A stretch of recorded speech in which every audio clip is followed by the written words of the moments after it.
Okay, good evening, everyone. This is Sachin Karnik here. Today is the 20th of March, 2025. We are continuing our religious studies exploration on the concept of a monotheistic God. The monotheistic God is called Yahweh or Jehovah or the Elohim or Elohim. And then in Christianity later on, the three persons in one. The same God is worshipped. God is only one. But that is Father, Son, Holy Ghost, or Holy Spirit. That concept developed a bit later on into the New Testament, etc. To continue from last time, there are these omni qualities. The omnipotent, omnibenevolence, omnipotent. So these are attributes of the theistic God. So to continue on this a bit further, the concept of omnipotence, all doership, that God can do everything, anything, everything. This is that all things are possible through God or by God, by that great divine presence, great divine being. Now, what is that divine being? From our perspective, our point of view, from what the Bible is teaching, and that's what we're focusing on here right now, at least, it's basically teaching that there's one transcendental being. It doesn't say if it has form or not. It's an interesting point. In the Hindu tradition, we have this notion of sakar and nirakar. Sakar meaning with form, nirakar means without form. So this is not really clear in the biblical text. And I think theologians are also not, they don't have any specific agreement on this. I also have not seen that much discussion about this form, this idea. Of course, Jesus as an incarnation has form, as a human form. But does the transcendent God have a form or not? This is not really, this is, it just requires more research on my part because I have not found much writing on this at all, not in Judaism or in Christianity. In Hindu tradition, Sanatan Dharma, there is a lot of discussion on this. A tremendous amount of disagreement is there also. Or I would rather say perspectives. I don't want to say disagreement really. It's not disagreement. It's realization, what they have seen, realized, and then is described that way.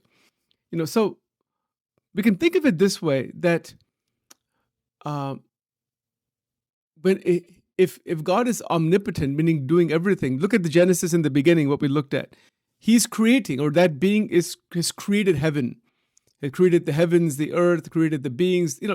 In short, we could say that the source of creation is one being has created everything. That is also part of the omnipotence. Now, the question would become why? Again, as I mentioned last time, there's really no one answer to this question, and there's no answer really given by anyone in any tradition as to why is there creation. There is. We know that there is existence at least, and then we could hypothesize through the cause-effect chain that there is the cause of all causes beyond time. We could, potentially conceptualize something beyond time, although we cannot conceptualize it, but we could theoretically say that there is something beyond time. All right. Well, what is that? That is the great unknown. That is the great mystery, what that might be. And so that, if you want to do a connection in terms of the Eastern yogic tradition, the 200 verses, I think it's 100, maybe 96 or 200 verses of the Patanjali Yoga Sutra. The Patanjali Yoga Sutra, written by Maharishi Patanjali, he talks about samadhi. Samadhi meaning nirvikalpa samadhi, savikalpa samadhi. We'll talk about this in the future sometime. But the interesting point is that samadhi is that highest stage of realization where there's no time. So that dimension beyond time, one goes into that. There's no past, present, future. Something completely transcendent is present, and that is called samadhi. It is a word that is used quite often in Indian tradition, and you could use words like trance and things like that to try to draw some equivalency. It's not exactly the same thing, but those are similar ideas. That would be the only way to even discover what that timeless reality might be. The past, present, future etc. The Bible is also saying in the beginning God created, XYZ, heavens, earth, etc. So that means time is also created by God. That time is generated by God. It has been created by God. And other traditions, like the Shaiva Tantra tradition, talks about this. The Advait Vedanta also talks about the creation of time. The theistic traditions in India, the bhakti traditions, devotional traditions, also talk about the creation of time as a power of Bhagavan or God. So this idea is not unique to the Bible, that time is being created. So time is created, space is created, and then the cause-effect relationship is created. So all three, time, space, and causality, are created by the divine. It's interesting. It's a tremendous idea. Again, the question of why it's not answerable, the question disappears in samadhi. The question is coming out of duality, coming through our intellect.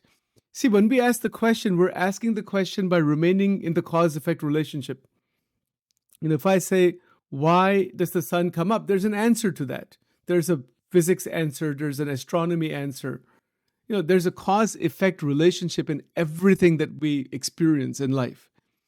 But if, assuming that there is a reality or a being beyond the cause-effect relationship, even to ask why the cause-effect relationship exists is coming through the limitation.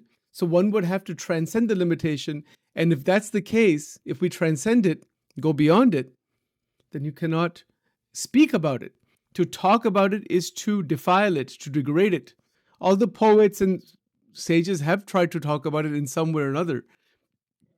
It's not within the realm of description or language, right? So that is why the Bible also says God is the Alpha, the Omega.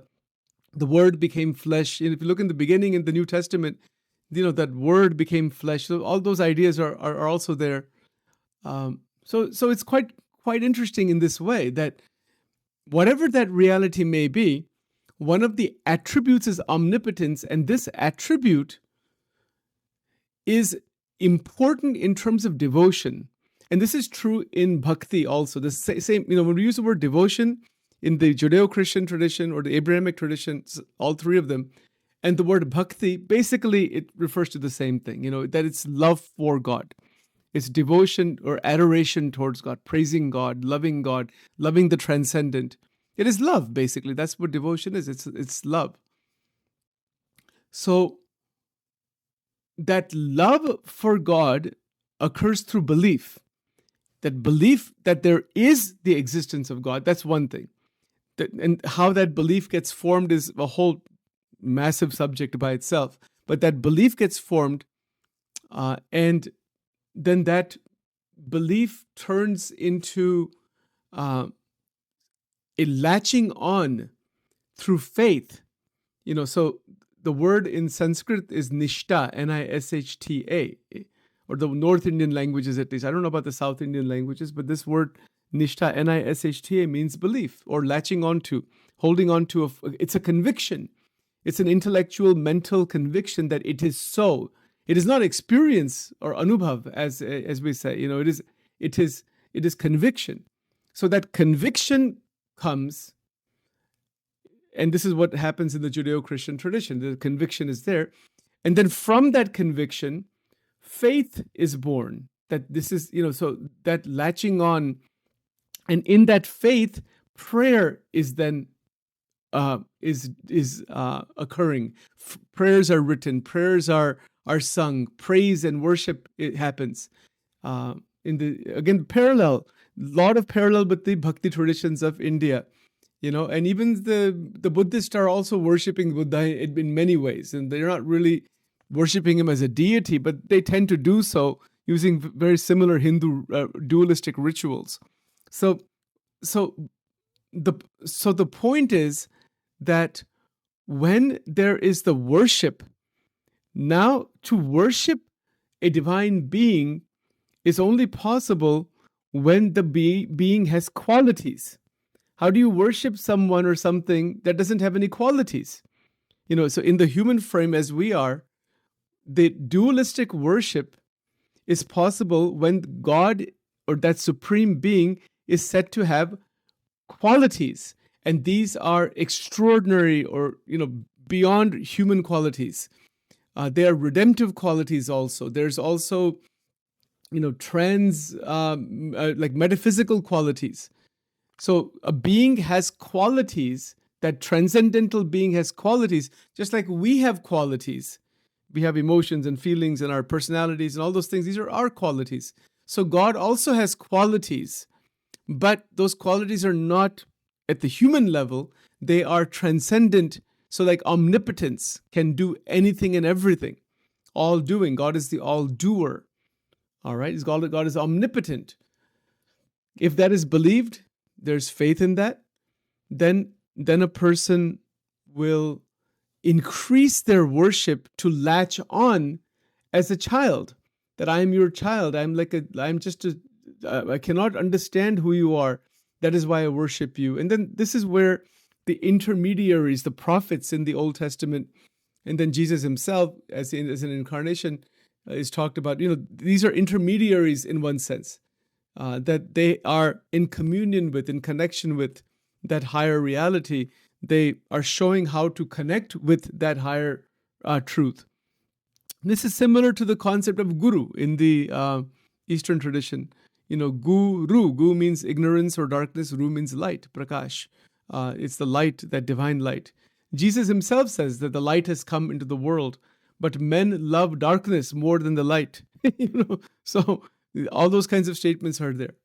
The point is that a quality like omnipotence, from a philosophical or just a more intellectual way, we could analyze that obviously and try to understand it. And there's lots of ways to understand that everything that happens only by the divine will, that a leaf cannot even move without the will of the divine.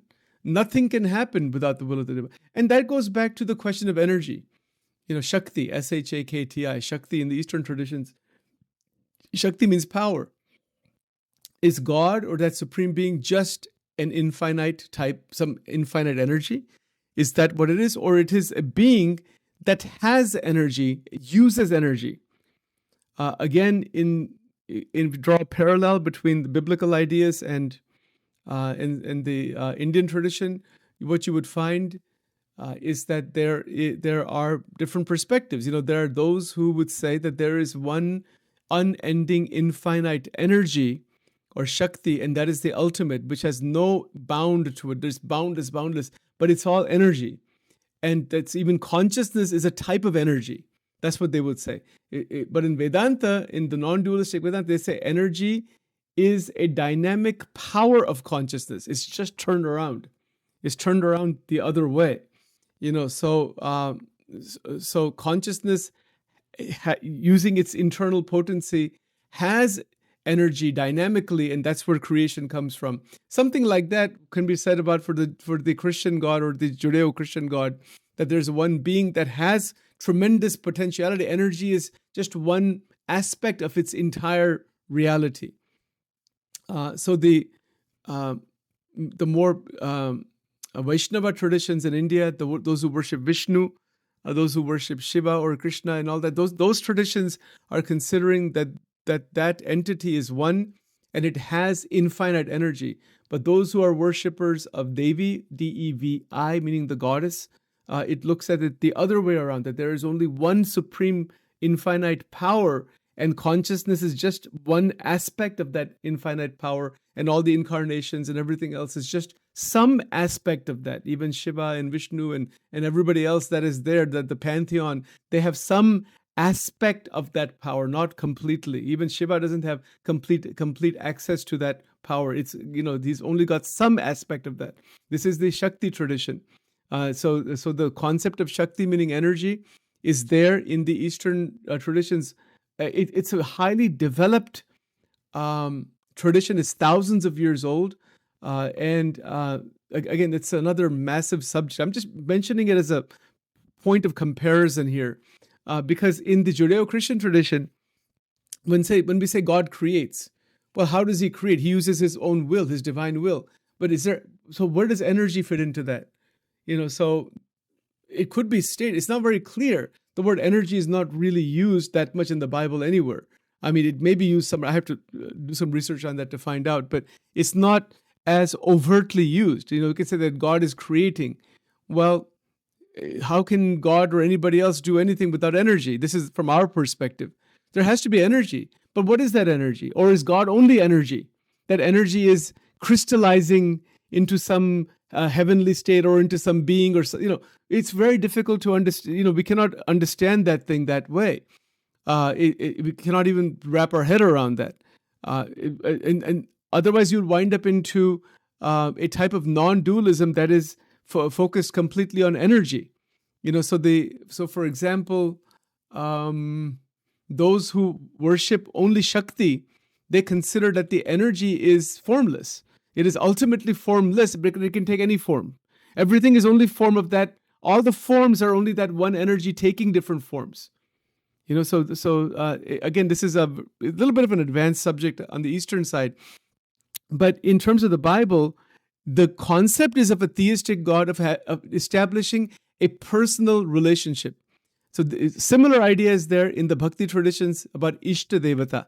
Ishta means the one that is beloved to you, the form that is beloved, the incarnation that you are attracted to, and you want to go in that path based on the scriptures and the gurus that are connected with that. That is called Ishta Devata. No doubt, I think in the Vedic tradition and Vedanta tradition and the Tantra tradition, the ultimate reality is only one. They don't talk about a plural ultimate reality. They all talk about only one ultimate reality. It is described in different ways. The famous edict in the Upanishads, Ekam Sat Vipraha Bahuda Vadanti, that there is one ultimate truth that is described in different ways, but the truth is one and non-dual. It is Advaita. Whether it is Shakti, whether it is Brahman, whether it is the Atman, whatever you want to call it, Vishnu, Narayana, Jesus, Christ, Yahweh, Jehovah, whatever name you want to give to it, it is only one tattva. It is only one reality. And it can be spoken of and described in countless different ways, right? So I'll just make a couple of points here. I don't want to divert too much into other things, but the omnipotence idea has a lot of practical benefits psychologically. That when one is in a state of devotion, bhakti, when one is as a devotee, there's a devotee and there's the one that you are devoted to. That is called bhakti. Bhakti is the love towards the divine. So in that devotional mindset, in that devotional emotional setting, there is the intense belief that everything that is happening in my life, in other people's life, in the world, everything that is happening everywhere is happening only by the permission of God or by the will of God.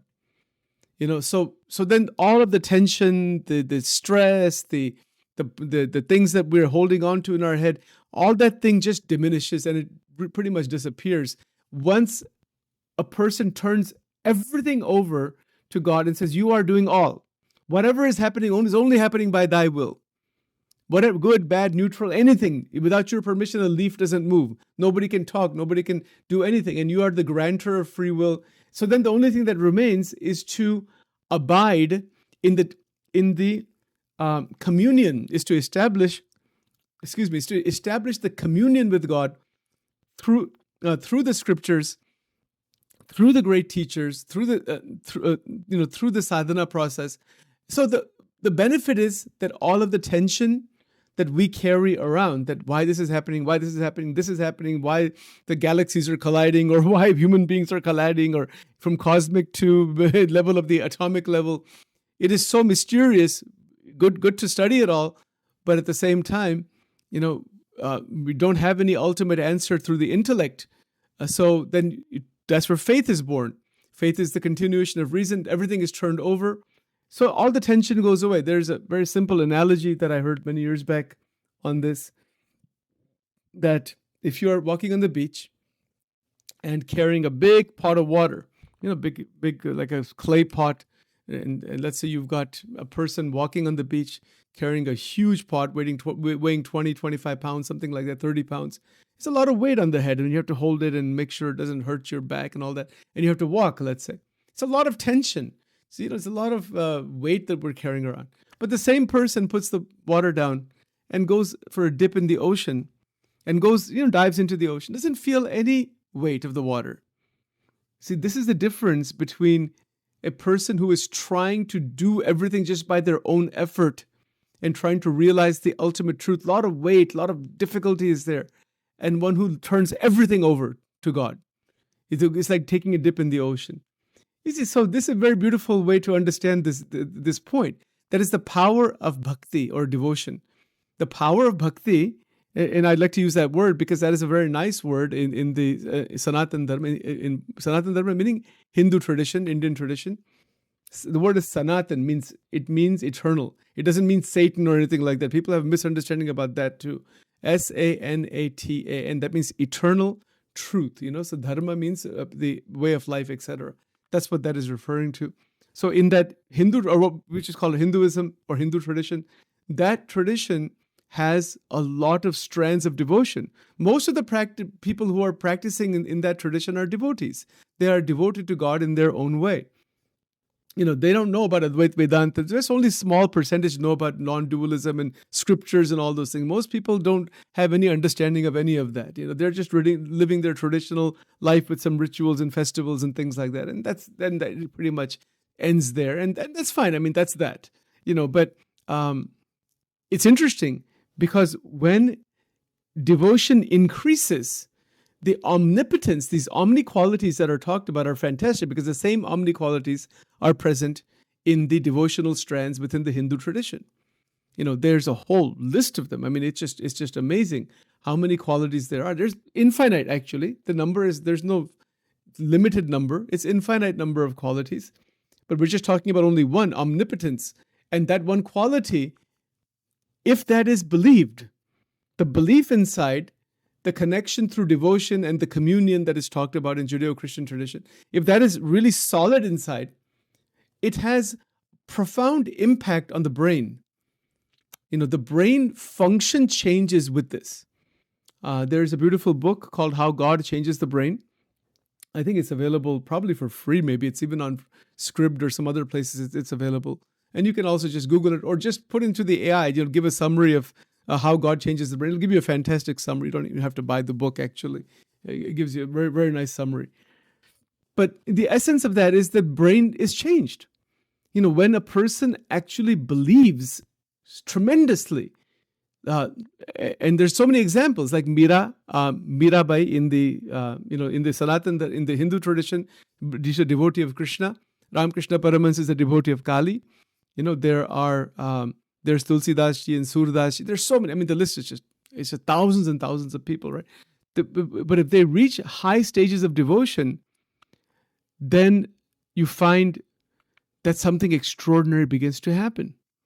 And this is true with the Christian mystics, the Christian devotees, those who have gone deeper into communion with Jesus. It's true in the Hasidic tradition in Judaism. Is if one goes further in devotion, with the intense faith that God is omnipotent, then there is a profound psychological shift within our system where the brain and the mind can reach a stage of non-internal contradiction and conflict. The internal pulling back and forth of energy stops.